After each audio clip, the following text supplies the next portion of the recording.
2nd Cagayan PMFC nakiisa sa community outreach at pagbibigay ng tulong sa mga agta community sa Gatdaran, Cagayan.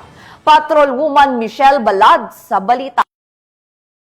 Lintana ng 2nd Cagayan Provincial Mobile Force Company, katuwang ang revitalized police sa barangay at mga stakeholders ang pagtawid sa ilang ilog, paglusong sa tubig hanggang baywang at pagtahak sa madulas at malalabanging daan para maihatid ang kinakailangang serbisyo sa agta community ng Zone 7 Barangay Tanglagan, Gatdaran, Cagayan nito lamang ika-2 ng Disyembre taong kasalukuyan.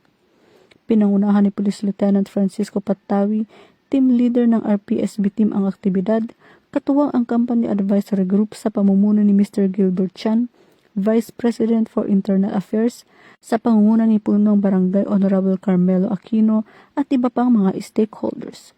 Sama-sama nilang naisakatuparan ang layuning makapagbigay ng serbisyong pangkaunlaran at tulong sa komunidad. Sa lugar, formal na naipagkaloob sa mga residente ang 2 bagong tayong communal CR, 2 libreng patubig at 1 solar light.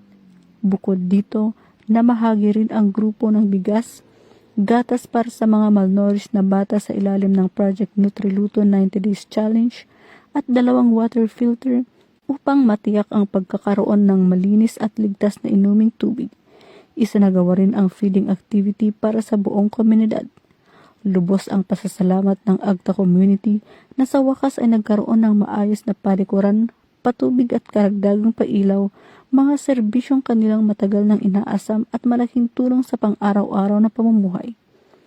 Muling pinatunayan ng 2nd Cagayan PMFC sa pamumuno ni Police Major Jefferson D. Mukay, Acting Force Commander kasama ang RPSB team at kanilang advisory group, na walang matarik na daan o malalim na ilog ang makakapigil sa kanilang misyon na maghatid ng tapat, mabilis at tunay na serbisyong pampubliko lalo na sa mga komunidad na higit na nangangailangan.